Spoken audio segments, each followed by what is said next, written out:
My name is Amelia. I'm 34, and I've been with Jordan for nearly 9 years. When people see us together, they assume we've made it: long-term love, no scandals, matching toothbrushes, shared Spotify playlists. But that's just the outer shell. The truth feels so much messier. Shameful, even. Like I've been carrying around this weighted thing I can't tell anyone, and it's starting to eat holes in me. I cheated on him. 3 times. 3 different men. One in a hotel bar in Lisbon. One was a coworker I used to laugh too loudly with during lunch breaks. One was a man I met in a bookstore who asked what I thought of a book I hadn't even read, but I lied and said it changed my life. And somehow, none of them felt like betrayals, not in the way you'd think. I know. I sound like I'm justifying something unjustifiable. But I wasn't running from Jordan. I wasn't chasing pleasure. I was trying to find pieces of myself that kept going missing in our home, in our bed, in the small spaces between his body and mine where warmth used to live. There was a time, God, I miss that time, when Jordan made me feel like the sun. That's not poetic, I mean it in the stupid literal way. I felt golden around him. Like everything in me was burning in a good way. He used to wake me up with these slow, warm kisses, like he didn't want the day to begin until he had memorized the way I tasted. We used to cook dinner barefoot, dance while the pasta boiled, kiss over the cutting board. When I told him things, he actually heard them. He'd pause the TV to listen. He used to trace the lines of my back in bed like he was reading Braille, decoding me. But that all faded slowly. Not in a dramatic way, more like watching colors drain from a painting until it's just a ghost of what it used to be. I think it started after we bought the house. It was supposed to be our fresh chapter, but it turned into some kind of emotional storage unit. He poured himself into the renovations, the budgeting, the future. I tried to be supportive, I did, but it was like loving a man with his arms full all the time. He'd kiss me goodbye in the mornings, still did, but his lips barely brushed mine. Like a chore. I'd lean into him on the couch, and he wouldn't even notice. Once I kissed his neck while he was doing dishes, and he flinched like I startled him. I laughed it off, but inside I felt myself sink a little. There were nights we'd lie in bed side by side, and I'd ache to reach for him but didn't. Not because I didn't want him, but because I didn't want to be rejected. Or worse, tolerated. Sex became a box to check off. He'd roll me over, and I'd go along with it. And sometimes I'd cry quietly afterward, facing away from him so he wouldn't hear. Not because it was bad, he was always careful, always kind, but because I felt like a mirror reflecting someone else's desire, never my own. He never noticed. Or if he did, he never asked. I remember one night, we were out with friends at this little rooftop place downtown. I was wearing a dress he used to love, this red one with a slit that always made him stare. That night, he didn't look at me once. But our friend Levi, he complimented me twice. Not in a sleazy way, just a soft, "You look amazing tonight," while he handed me a drink. And I felt my cheeks go warm, like I'd been seen. For the first time in months, I felt something spark in me. Not attraction. Not yet. Just a reminder, I exist. That night, back at home, Jordan kissed me. Hard. Almost possessive. And for a second, I thought, there you are. But then he pulled me toward the bed, and I saw it. The look in his eyes, it wasn't about connection. It was about routine. Familiarity. Claiming, not craving. He touched me like he knew the moves but forgot why they mattered. I let it happen. I always did. But I was somewhere else the whole time. Not with Levi, not with any specific person, just in my head, screaming for someone to notice I wasn't really there. I think the exact moment I realized something had changed was the morning after. I got up early to make coffee, and I was standing in the kitchen barefoot, watching the sun come through the windows. I turned to say something to Jordan, something small, like how the light looked like melted honey on the counter, but he didn't even look up from his phone. And I heard myself say it anyway, just to fill the air. He grunted in response. And I realized then, I could disappear right in front of him, and he wouldn't even notice until the dishwasher broke or the groceries ran out. That was the moment. That quiet, stupid moment over coffee. Not dramatic. Not explosive. Just empty. And I knew then, I wasn't cheating on him. I was cheating for myself. For something I thought I had lost, but maybe it was never his to keep. Jordan's a paramedic. It's a job that demands calm under pressure, quick thinking, a hardened emotional shell. He sees people on their worst days, overdoses, car wrecks, children not breathing. And he's good at it. Grounded. Reliable. Strong in a way that makes strangers feel safe. But sometimes I wonder if his strength, the same thing that saves other people, is the very thing that's been starving me. He comes home and puts on a smile like armor, asks how my day was, gives me a firm hug, kisses my cheek. He never yells. Never starts fights. He does the laundry and rubs my shoulders. And yet, I feel like I'm dying of thirst next to a waterfall. Last Thursday, I burned dinner. Chicken too dry, potatoes undercooked. I was already tired, frayed at the edges. Jordan walked in, sniffed the air, and said, "Smells," enthusiastic. Then he laughed. I smiled, but it didn't reach my eyes. We ate in silence. He tried to break it with small talk about some guy who dislocated his shoulder at a skate park that day. I nodded, gave the right noises. Inside, I was screaming, "Ask me how I'm really doing. Ask me why I've stopped sleeping through the night. Why I sometimes go to the grocery store just to feel anonymous. Why I fantasize about someone reaching for my hand and actually meaning it." Instead, he reached for my thigh under the table, his fingers pressing against my skin like punctuation. I flinched, just slightly, and he noticed. He pulled back. "You okay?" he asked, softly. I nodded. Lied. Later that night, he climbed into bed behind me, wrapped his arms around my waist. His breath warmed the back of my neck. "I missed you today," he whispered, his hands sliding under my shirt. I didn't know how to say, "I miss you all the time." Instead, I stayed still. Let him touch me. My body responded, mechanically, hips moving out of habit, lips parting because they always had. But my mind was locked behind a wall. I kept thinking, he wants access to my body, but not to my heart. He's trying, I know he is. But it's like we're both speaking different languages with no translator. Afterward, he kissed my shoulder and said, "Love you." I nodded again. Another lie. The next morning, I tried to bring it up. Sort of. I made coffee and said, "Do you think we're still good? Like, us?" He looked up from his protein shake, blinked. "What do you mean?" "I don't know. Just, do you ever feel like we're kind of going through the motions?" He smiled, walked over, and kissed my forehead. "I think every couple does sometimes. But we're solid. I love you. I mean, don't I show you that? That's the thing. He does show me. Just not in the way I need. For him, love is in the doing, changing my oil, holding doors open, wrapping me up in strong arms when I'm cold. And for a long time, I told myself that should be enough. But I don't want to be handled. I want to be held. I want to be seen. 2 days later, I had drinks with a friend from college, Kara. She and I had always shared the same language, emotional nuance, long texts, deep talks.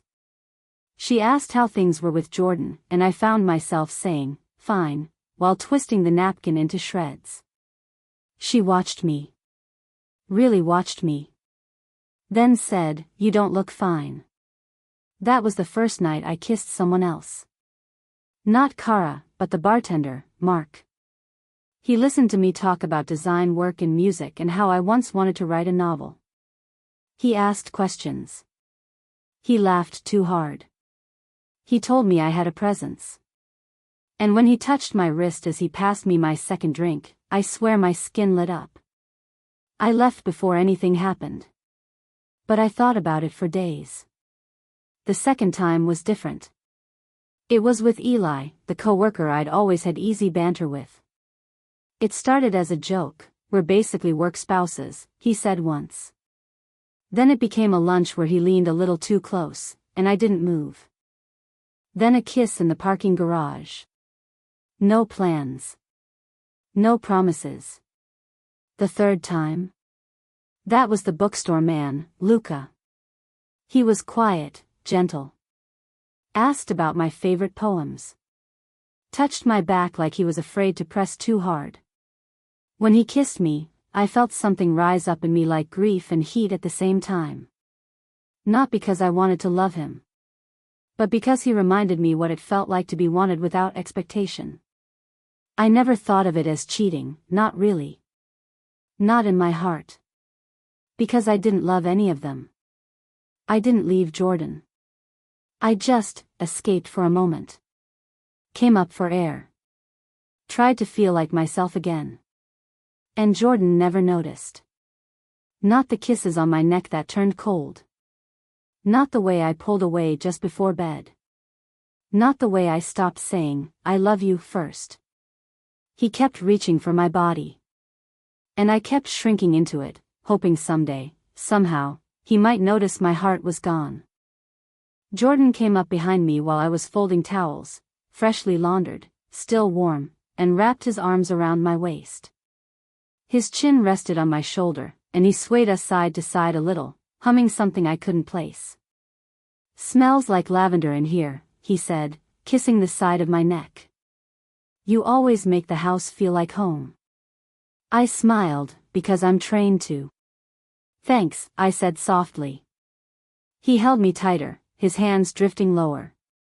His fingers brushed the waistband of my leggings. My stomach tensed.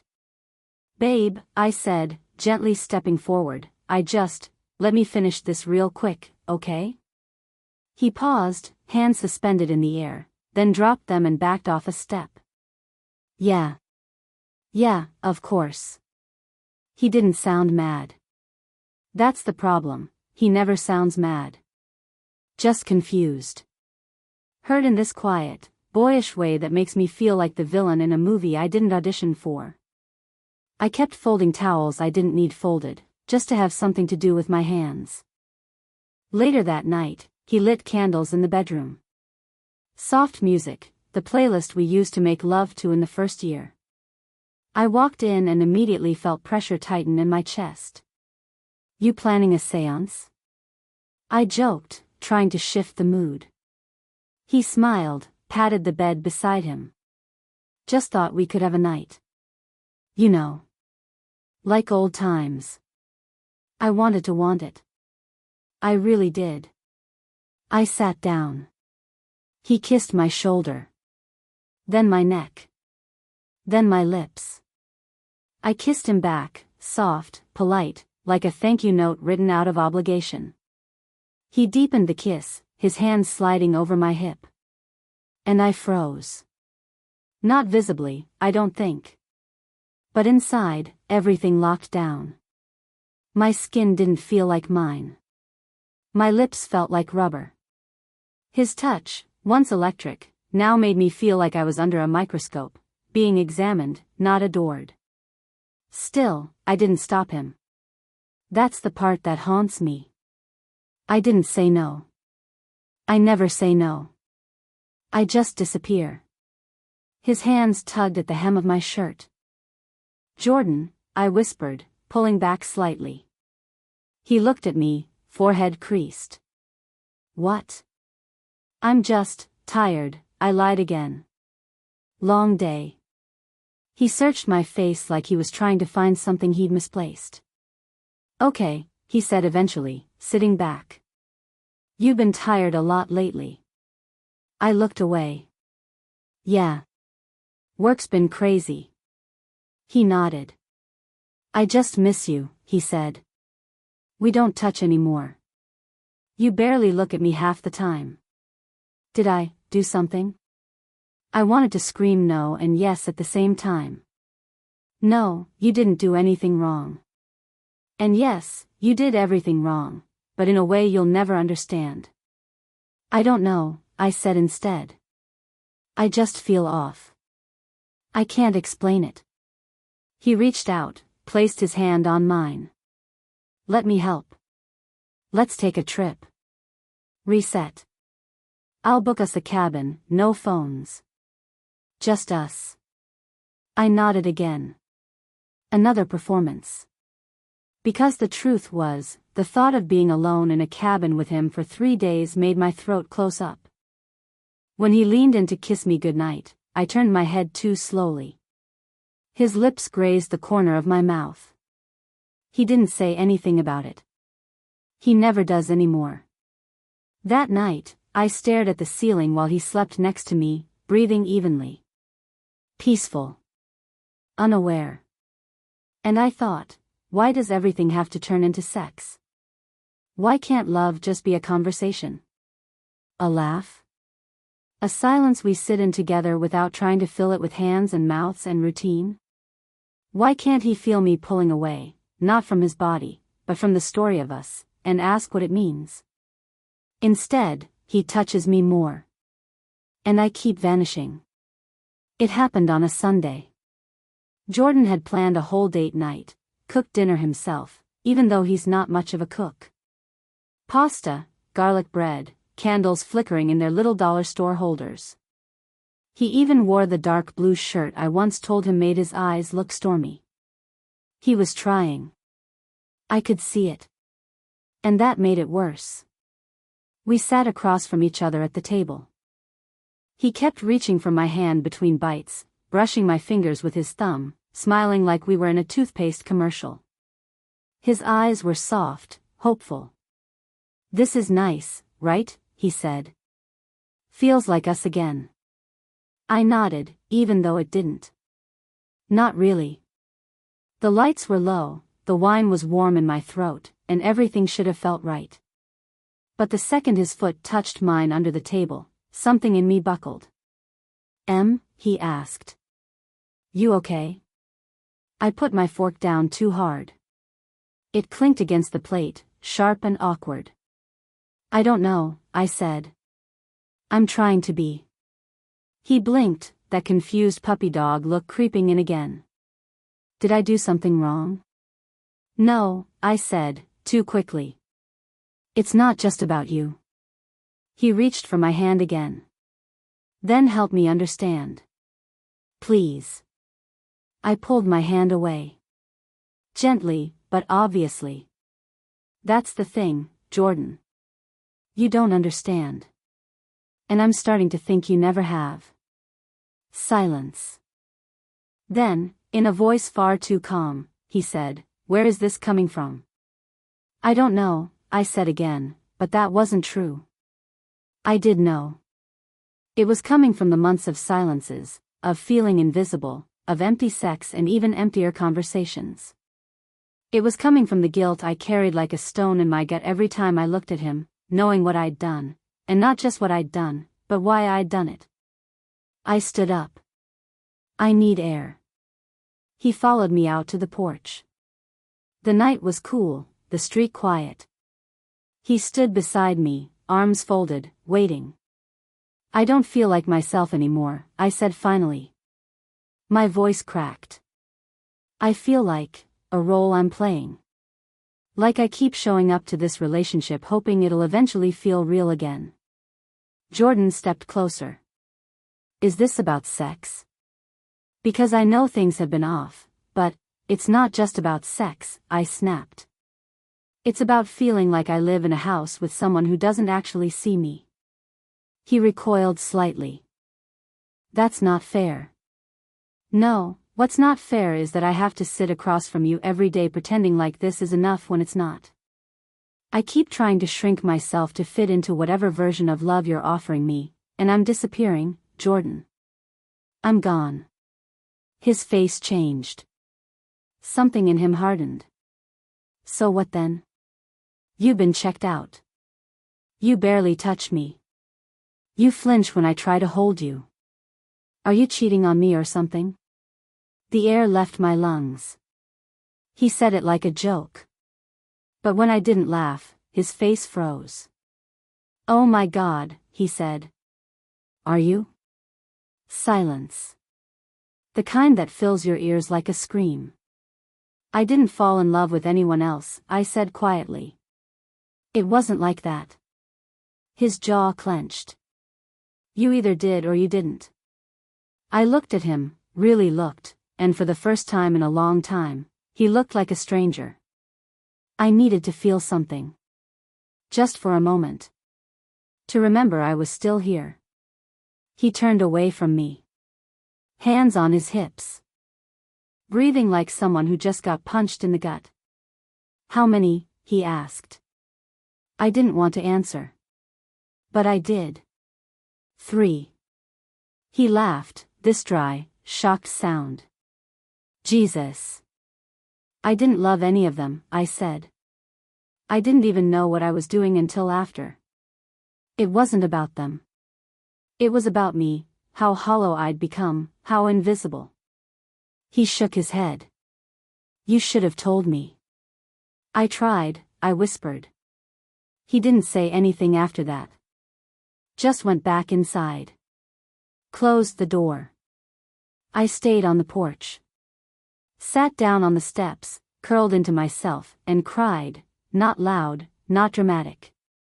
Just the kind of crying that sneaks up your throat and doesn't stop, because it's been waiting too long to be let out.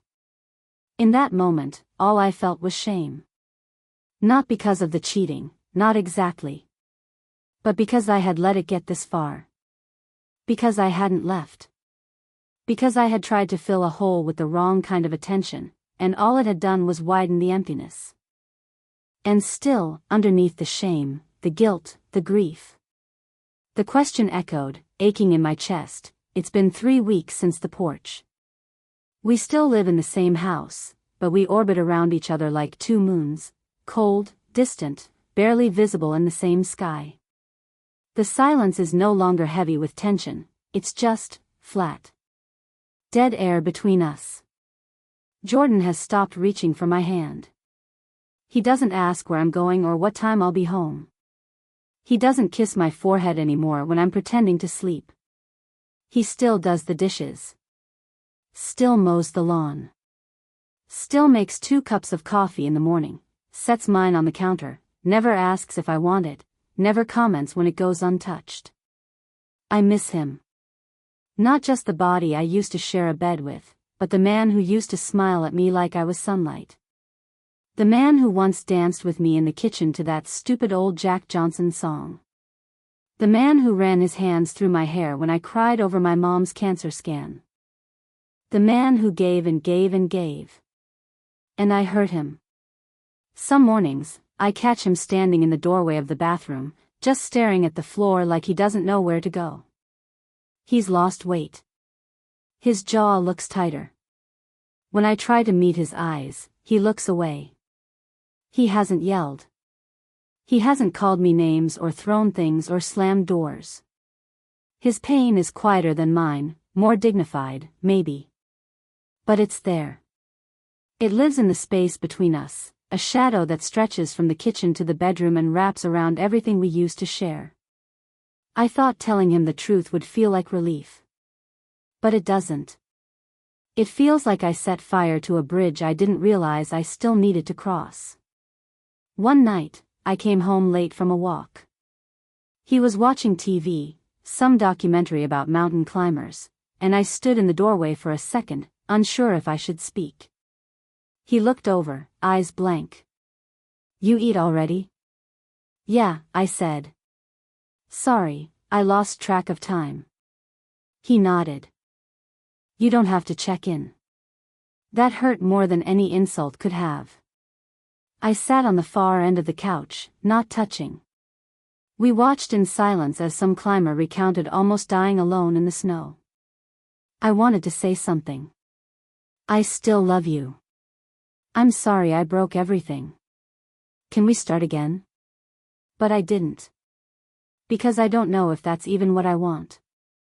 Or if I'm just clinging to the ghost of a life that used to feel warm and whole.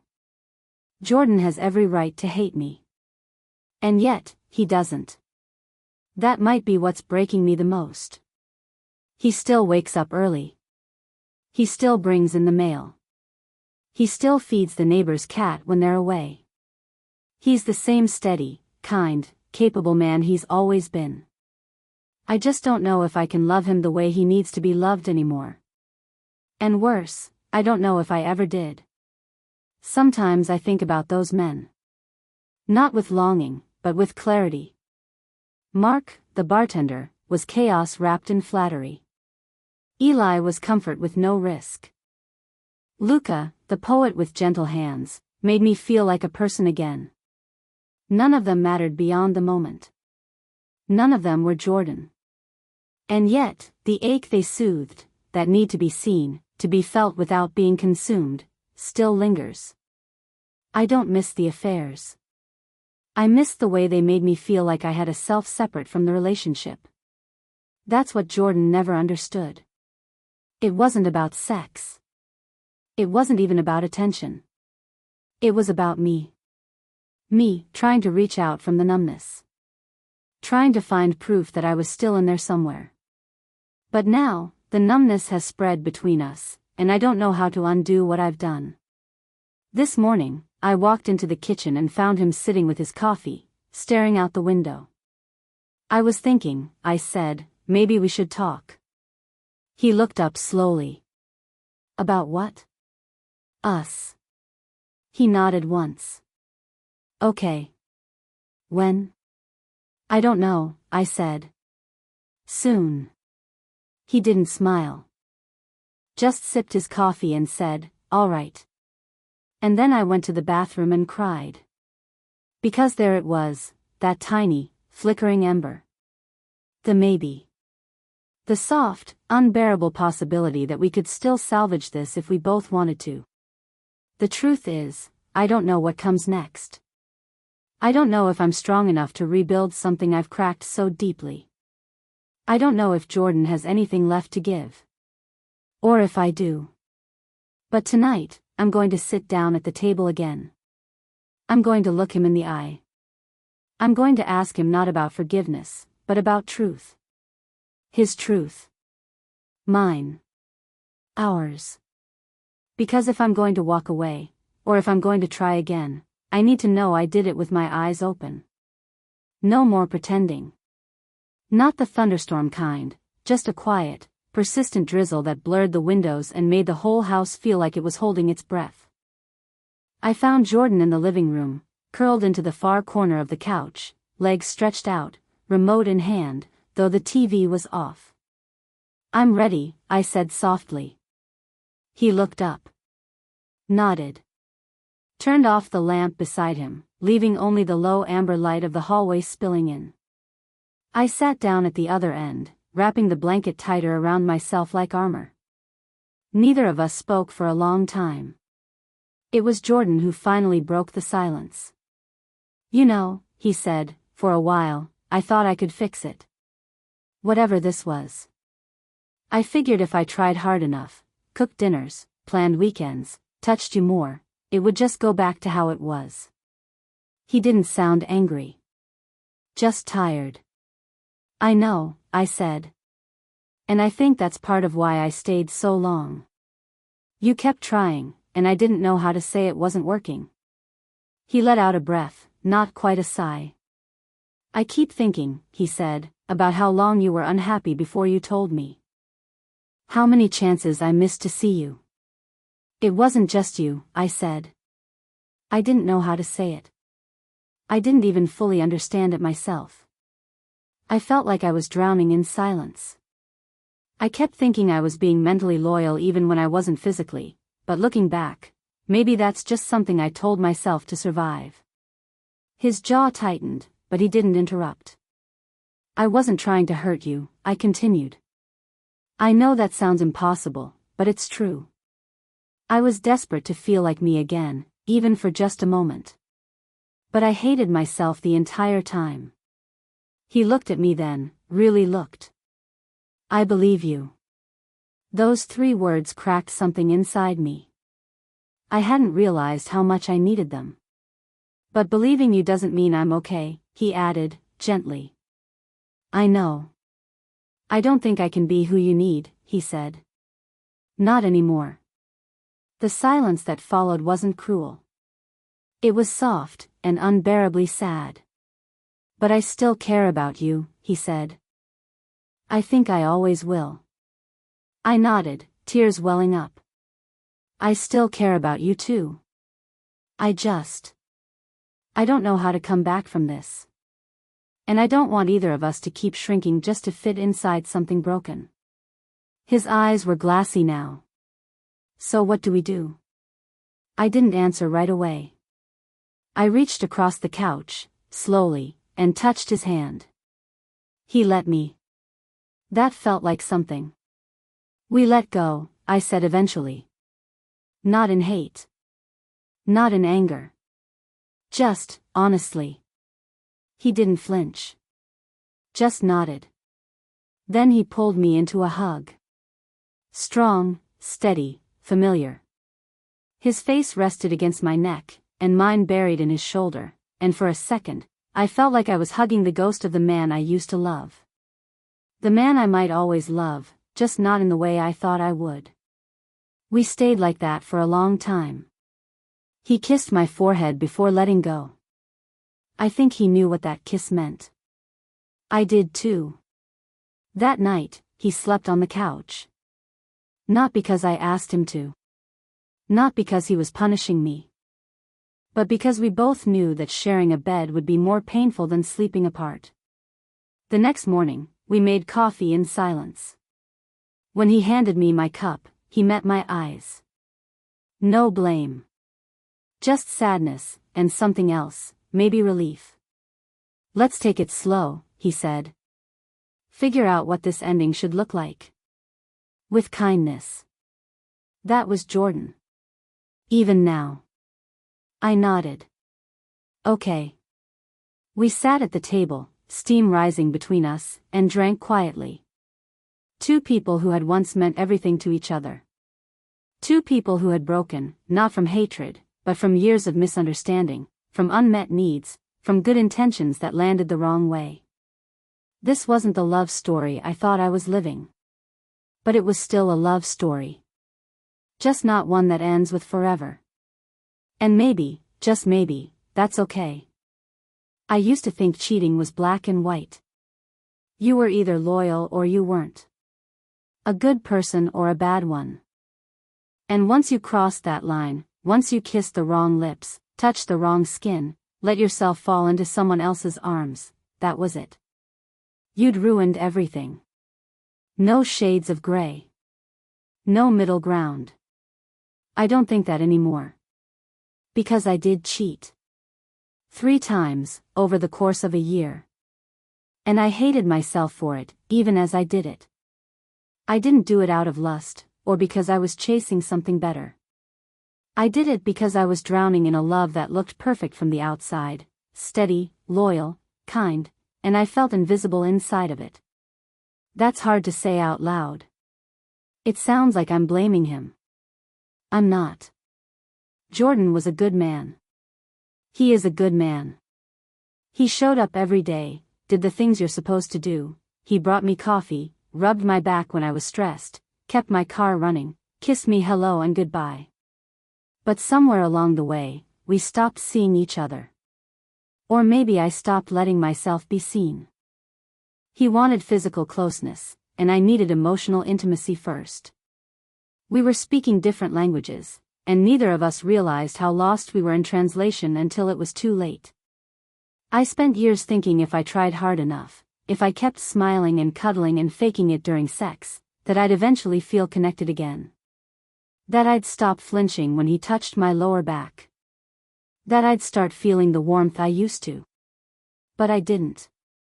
So I went looking for something, not love, not even real desire. Just confirmation that I still existed outside of him. That I wasn't broken. That someone could touch me and I'd feel something. And I did. Briefly. A spark. A pulse of electricity. But the high wore off fast, and the guilt settled in even faster. Like a fog I couldn't breathe through. That's the thing they don't tell you. Sometimes cheating doesn't make you feel powerful. Sometimes it makes you feel smaller than ever. When I told Jordan the truth, he didn't scream. He didn't throw things. He just stood there, holding the wreckage like it was glass in his bare hands. And that hurt more than rage ever could. We tried to talk. We did. But some things, once cracked, never sit the same way again. We slept in separate beds for weeks, sat at the same dinner table without speaking, and passed each other in the hallway like distant relatives who used to be close. Eventually, we let go. Kindly. Softly. The way you release something that meant the world to you but no longer fits in your life without hurting both of you. So now I'm here, alone, but not lonely. And I think the biggest thing I've learned is that loyalty isn't just about where your body goes. It's about where your mind rests. Where your soul feels safe. And if you've been emotionally checked out for months or years, if you're fantasizing about escape, even when you're lying next to someone who loves you, that's a kind of disloyalty, too. But here's the twist, I don't hate the woman I was when I cheated. I ache for her. Because she was trying to survive. She was trying to remember what it felt like to be alive. To be chosen. To feel her own skin and not feel numb. If I could go back, I'd tell her to speak up sooner. To say, this isn't working, before it turned into betrayal. I'd tell her she's allowed to want more. That needing to feel deeply doesn't make you selfish. That your body is not a contract, and neither is your silence. I think we're too quick to label people, cheater, liar, monster. But real life doesn't happen in labels. It happens in long, slow aches. In cold beds. In touches that don't land. In kisses that feel like apologies. And sometimes, the most loving thing you can do is leave, not because you stopped caring, but because staying means continuing to lie. To yourself. To them. So, no, I don't regret the ending. I regret the way it unfolded. I regret the delay. The denial. The dishonesty. But not the truth. Because the truth is, we outgrew each other in silence. We forgot how to talk without translating pain. And sometimes, love isn't enough when there's no intimacy left. I still think about Jordan. Every now and then, I wonder if he's okay. If he's happy. I hope he is. He deserves someone who speaks his language without effort. And I'm learning to listen to myself better now. To not wait until I'm numb before I ask for what I need. To stop mistaking safety for connection. To stop shrinking for love. That was the cost. And this peace, this self-understanding, this is what I earned in return.